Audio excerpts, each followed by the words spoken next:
Hi friends, this is நம்ம சேனலுக்கு உங்களை அன்புடன் வரவேற்கிறேன். நம்ம சேனல் வந்து பார்த்தீங்கன்னா உங்களோட கெரியரை செட் பண்ணுறதுக்காக தான் 11th 12th நிறைய இம்பார்ட்டன்ட் கொஸ்டின்ஸ் நம்ம சேனல் அப்லோட் பண்ணியிருக்கோம். இன்றைக்கி நாம் பார்க்க போகிற வீடியோ ரொம்ப முக்கியமான வீடியோ. அதாவது 12th தமிழோட எக்ஸாமினேஷன் வந்து நம்ம எப்படி ப்ரெசென்ட் பண்ணணும், ஒரு ஆன்சர் வந்து ஒரு கொஸ்டினுக்கு பேப்பர் வேல்யூவேஷன் பண்ணுறவங்க என்ன மாதிரி எதிர்பார்க்குறாங்க, சரியா? ஏன்னா நிறைய பேர் நம்ம என்ன பண்ணுறோம்னு சொல்லி பார்த்தா தமிழ் எக்ஸாம் எழுதி முடிச்சு நான் நல்லா தான் எழுதுறேன், ஆனால் எனக்கு மார்க்கே வரல, ஒருவேளை ஹேண்ட் ரைட்டிங் எனக்கு வந்து மோசமாக இருக்கும் போல் அதனால தான் மார்க் வரல அப்படின்னு சொல்லி தான் நம்ம புலம்புமே தவிர, ஆனால் நம்ம தேவையான ஆன்சரை நம்ம எழுதுகிறோமா அப்படிங்கிறத நம்ம என்ன பார்த்தா பார்க்க மாட்டோம்.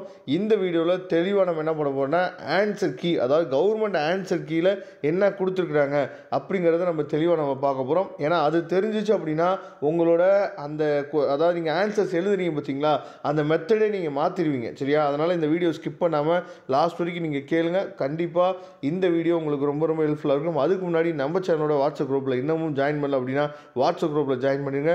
அது மட்டும் இல்லாமல் நம்ம சேனலை சப்ஸ்கிரைப் பண்ணலாம் அப்படின்னா சப்ஸ்கிரைப் பண்ணுங்கள். இந்த வீடியோ உங்களுக்கு பிடிச்சிச்சு அப்படின்னா லைக் பண்ணுங்க.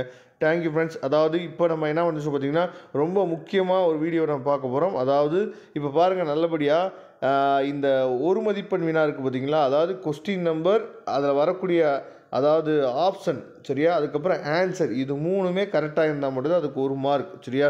அதை தெளிவாக பாருங்கள். நமக்கு வந்து இந்த 14 1 மார்க்கு ரொம்ப முக்கியம். இந்த 14 1 மார்க்குக்கும் நம்ம என்னாச்சு பார்த்தா செப்பரேட்டாக ஒரு வீடியோ போட்டிருக்கோம், சரியா?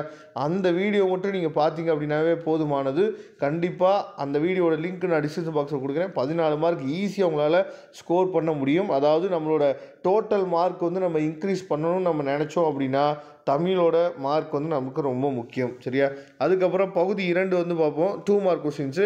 இங்கே பாருங்கள், அதாவது ஞானத்திற் பெரியது, உரிய காலத்தில் ஒருவர் செய்த உதவி அது ஒரு பாயிண்ட்டு, அளவில் சிறியதாக இருந்தாலும் அது உலகின் அளவை விட மிகப்பெரியதாக இருக்கும், அது ஒரு பாயிண்ட். இது 2 பாயிண்ட் எழுதணும் அப்படின்னா பாயிண்ட்டுக்கு 1 மார்க். அப்போ நிறைய பேர் நம்ம என்ன நினச்சிக்கிறோம் அப்படின்னு சொல்லி பார்த்தீங்கன்னா 2 மார்க்லாம் பாயிண்ட் வச்சு எழுத தேவையில்ல, நம்ம வந்து என்ன பண்ணலாம், ஒரு பேராகிராஃப் ஒரு பத்தியாக நம்ம எழுதினா போதும் அப்படின்னு சொல்லி தான் நம்ம நினைக்கிறோம். ஆனால் இங்கே எப்படி கொடுத்துருக்காங்க பாருங்கள், சரியா? நெடுநல் வாடை பெயர் காரணம் தருக, சரியா? அதனால் இப்போ இதில் இல்லாததை நம்ம எழுதணும் அப்படின்னா இதுக்கு ரிலேட்டடாக இருந்தால் கூட என்னன்னு பார்த்தீங்கன்னா ஏற்றுக்குவாங்க. ஆனால் இதில் இல்லாத விஷயத்த தேவையில்லாமல் நம்ம எழுதணும் அப்படின்னா நம்ம நல்லா தான் எழுதிப்போ நம்ம நினச்சிட்டு இருப்போம். ஆனால் இந்த ஆன்சர் கீழே இல்லாத விஷயங்கள் இருந்துச்சு அப்படின்னா மார்க் வந்து கொடுக்குறது ரேர் தான், சரியா? அதனால் கொஞ்சம் அதை யோசித்து எழுதுங்க. வசனம் கவிதை அதுக்கு சொல்லியிருக்காங்க பாருங்கள், வசனம் என்ன கவிதை என்ன அப்படிங்கிறத நீங்கள் நினச்சி பார்த்தா கொடுத்துருக்காங்க, அது தெளிவாக பாருங்கள். அதுக்கப்புறம் வந்து பார்த்தீங்கன்னா எவையேனும் 2க்கு விடை தருகன்னு சொல்லி 2 மார்க் கொஸ்டின்ஸ் அடுத்து இந்த 2 மார்க் கொஸ்டின் வந்து கொடுத்துருக்காங்க. அதாவது புகில் தன்மனை, சரியா? இதை தெளிவாக கொடுத்துருக்காங்க. அதுக்கப்புறம் வந்து பார்த்தீங்கன்னா முறை வைப்பு, அதுக்கப்புறம் கீழ்த்திசை சுவடிகள் நூலகம், அதுக்கப்புறம் 7x2 14 மார்க். இதுக்கும் நம்ம என்னாச்சு பார்த்தீங்கன்னா தமிழில் அதாவது தெளிவாக நம்ம நல்லபடியாக இந்த ஃபஸ்ட்டு நமக்கு வந்து இந்த ஒரு மதிப்பெண் வினாவில் 14 மார்க்கும் இதில் இருக்க இந்த 7x2 14 மார்க்கும் நீங்கள் எடுக்கணும்னு நினச்சிங்கன்னா டிஸ்கிரிப்ஷன் பாக்ஸில் அந்த வீடியோ இருக்குது. அந்த வீடியோவில் இருக்கக்கூடிய எல்லா விஷயத்தையும் நீங்கள் பார்த்தீங்க அப்படின்னா போதுமானது. வல்லின மெய், அதுக்கப்புறம் வந்து பார்த்தீங்கன்னா பிழைகளை நீக்கி எழுதுக, பேச்சு வழக்கு எழுத்து வழக்காக மாற்றுக, பொருள் வேறுபாடு அணிந்து தொடரவிங்க, இந்த மாதிரி நிறையா என்னாச்சு பார்த்தா இந்த பிடிஎஃப் ஃபைலில் உங்களுக்காக கொடுத்துருக்கோம். அதை எடுத்து பாருங்கள். கண்டிப்பாக அது உங்களுக்கு ரொம்பவே யூஸ்ஃபுல்லாக இருக்கும், சரியா? அதுக்கப்புறம் வந்து பார்த்தீங்கன்னா 4 மார்க் கொஸ்டின்ஸ். 4 மார்க் கொஸ்டின்ஸ் வந்து பாருங்கள், அதாவது 4 மார்க் கொஸ்டின்ஸ் வந்து எப்படி வந்து பிரித்து எழுதியிருக்காங்க. சடாயுவை தந்தையாக ஏற்று ராமன் ஆற்றிய கடமைகள் அப்படின்னு சொல்லி என்னாச்சு பார்த்தீங்கன்னா கொடுத்துருக்காங்க. அது எப்படி பாயிண்ட் போட்டு எழுதியிருக்கிறாங்க.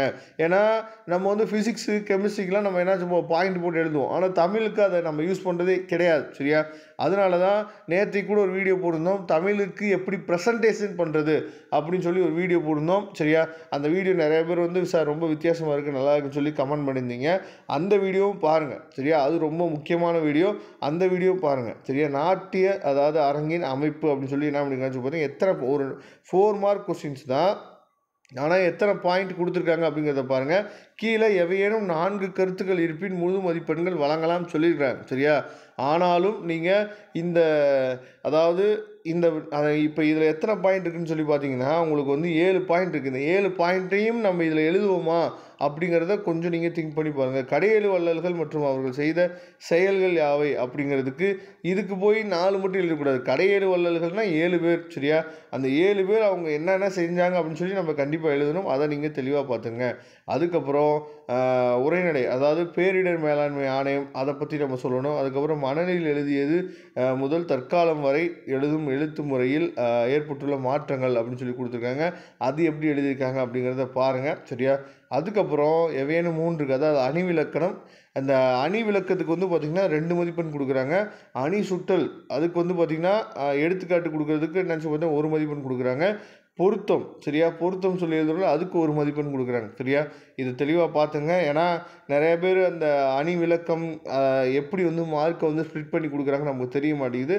அதுக்கப்புறம் அதாவது இலக்கிய நயம் பாராட்டலுக்கு வந்து எந்த மாதிரி நமக்கு வந்து என்னாச்சு பார்த்தீங்கன்னா மார்க் வந்து ஸ்ப்ளிட் பண்ணி கொடுக்குறாங்க அப்படிங்கிறத நீங்கள் பாருங்கள். அதுக்கப்புறம் திணைத்துறை விளக்கத்துக்கு வந்து பார்த்திங்கன்னா 2 மார்க்கு, சான்று கொடுக்கறதுக்கு 1 மார்க்கு, பொருத்தம் கொடுக்கறதுக்கு 1 மார்க்கு, சரியா?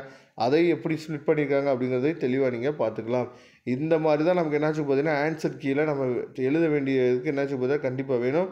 இப்போ 6 மதிப்பெண் வினாக்களில் பண்பின் படிகமாக படைக்கப்பட்ட ராமன் பிற உயிர்களுடன் கொண்டிருந்த உறவு நிலைகள்னு சொல்லிட்டு என்ன பண்ணிங்க கொடுத்துருக்காங்க. ஆனால் இதை தான் நம்ம என்ன சொன்னோம், அதாவது குறிப்பு சட்டகம் போட்டு முன்னுரை முடிவுரை அந்த மாதிரி கூட போட்டு நம்ம எழுதலாம். அதுக்கு தான் சில விஷயங்கள்லாம் நம்ம என்ன சொல்லியிருந்தோம் 6 மார்க் கொஸ்டின்ஸுக்கு, சரியா? அந்த மாதிரி போட்டு எழுதணும் அப்படின்னா இந்த 6 மார்க் அப்படியே முழுமையாக நமக்கு கிடைக்கிறதுக்கு வாய்ப்பு இருக்குது. பையன் வந்து நல்லா தான் படிப்போம் போல் அப்படின்னு சொல்லிட்டு நம்ம பேப்பர் தான் அவங்கள்ட்ட பேச போகுது. நீங்கள் யாருன்னு சொல்லி பேப்பர் வேல்யூவேஷன் பண்ணுறவங்களுக்கு தெரியாது, சரியா? அதனால் நல்லபடியாக பேப்பர் ப்ரெசன்டேஷன் பண்ணிங்க அப்படின்னாவே மார்க் உங்களுக்கு அதிகமாக வந்துடும். இங்கே வந்து ஹேண்ட் ரைட்டிங் அவசியமே கிடையாது.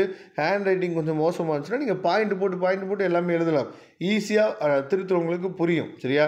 அதனால் ஹேண்ட் ரைட்டிங்க்கும் மார்க்குக்கும் எந்த வித சம்மந்தமும் கிடையாது. அதை தெளிவாக நீங்கள் என்னாச்சு பார்த்தா புரிஞ்சுக்கணும், சரியா? இதே மாதிரி நிறைய யூஸ்ஃபுல்லான வீடியோஸ் வரக்கூடிய நாட்களும் நிறையா உங்களுக்கே வந்துட்டு இருக்கும். கண்டிப்பாக நம்ம சேனலை ரெகுலராக ஃபாலோ பண்ணுங்கள். மறக்காமல் நம்ம சேனலோட வாட்ஸ்அப் குரூப்பில் ஜாயின் பண்ணிடுங்க. தேங்க்யூ. நெக்ஸ்ட் வீடியோ பார்க்கலாம்.